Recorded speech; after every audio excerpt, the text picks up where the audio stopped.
So good afternoon friends, welcome to my channel. ఈ రోజు 16th May 2025 current affairs. అందులో first current affair వచ్చేసి ISRO 101వ rocket ప్రయోగం జరగనుందనమాట. ఎప్పుడు అంటే May 18th. So May 18th శ్రీహరికోటలోని షార్ నుండి PSLV C61 రాకెట్ను ప్రయోగించనుంది ఇస్రో. దీని ద్వారా భూ పరిశీలన ఉపగ్రహం అంటే EOS ఉంటుంది కదా, ఎర్త్ ఆర్బిట్. సో ఈ భూ పరిశీలన ఉపగ్రహం అనేది రీషాట్ 18ను కక్షలోకి ప్రవేశపెట్టనున్నారు PSLV C61 ద్వారా. ఓకేనా. సో ఈ షార్క్ చేరినటువంటి నిసార్ ఉపగ్రహం. సో నిసార్ అంటే తెలుసు కదా మనకి, నాసా ఇస్రో సింథటిక్ ఎపార్చర్ రాడార్ అనమాట. అయితే ఈ నిసార్ ఉపగ్రహం అనేది షార్క్ చేరింది.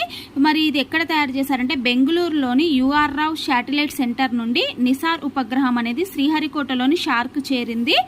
వచ్చే నెలలో GSLV F-16 రాకెట్ ద్వారా ఈ ఉపగ్రహాన్ని రోదస్లోకి పంపడానికి ఇస్రో ఏర్పాట్లు చేస్తుందన్నమాట. సో దేన్ని అంటే నిసార్ ఉపగ్రహాన్ని. ఏ రాకెట్ ద్వారా అంటే GSLV F-16 ద్వారా.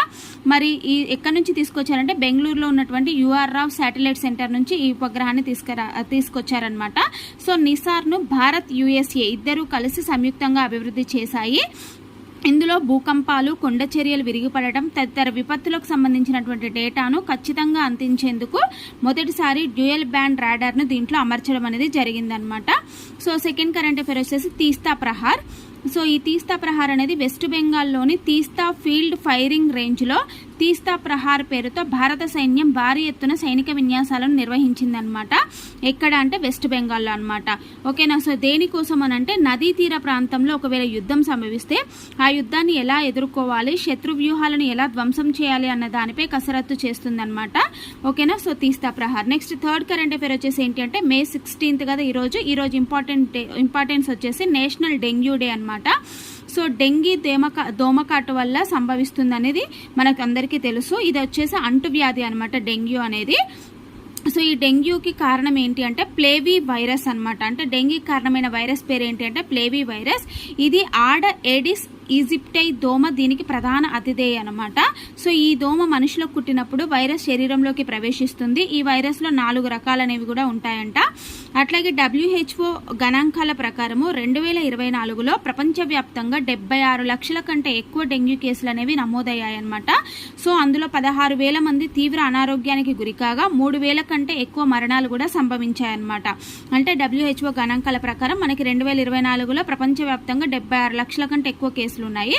సో ఎక్కువ తీవ్ర అనారోగ్యానికి 16,000 మంది గురయ్యారు. 3,000 కంటే ఎక్కువ మరణాలు కూడా సంభవించాయన్నమాట. అట్లాగే 90కి పైగా దేశాల్లో ఈ వ్యాధి ప్రాబల్యం అనేది ఎక్కువగా ఉంది.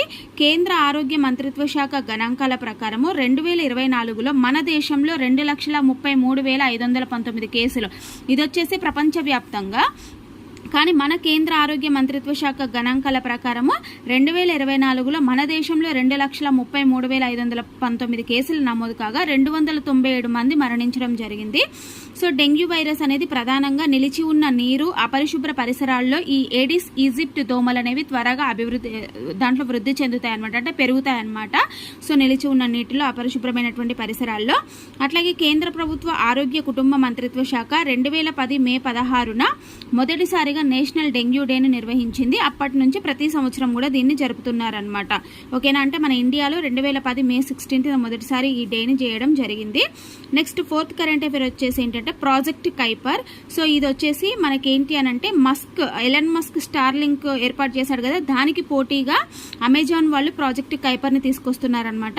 సో అమెజాన్ వ్యవస్థాపకుడు జెఫ్ బెజోస్ సారథ్యంలో ప్రాజెక్ట్ కైపర్ భారత్లో శాటిలైట్ ఇంటర్నెట్ సేవలను ప్రారంభించేందుకు సిద్ధమవుతుంది. భారత్లోని గ్రామీణ ప్రాంతాల్లో అత్యంత వేగంగా ఇంటర్నెట్ను అందించడం, ఇంటర్నెట్ లేని ప్రాంతాలకు డిజిటల్ కనెక్టివిటీ అందించడమే ఈ ప్రాజెక్ట్ కైపర్ యొక్క లక్ష్యం అనమాట. సో దేనికోసం ఈ ప్రాజెక్ట్ కైపర్ అంటే సో మెయిన్గా గ్రామీణ ప్రాంతాలు, ఇంటర్నెట్ లేని ప్రాంతాల్లో డిజిటల్ కనెక్టివిటీని పెంచడం కోసమే ఈ ప్రాజెక్ట్ కైపర్ని తీసుకురానున్నారు. సో నెక్స్ట్ మనకి ఫిఫ్త్ కరెంట్ అఫైర్ వచ్చేసి ఏంటి అంటే ECIL. మనకు తెలుసు కదా, హైదరాబాద్లో ECIL ఉంది, electronic corporation of India limited. So ఈ ECILలో యాంటీ డ్రోన్ వ్యవస్థ అనేది అభివృద్ధి చేస్తున్నారనమాట.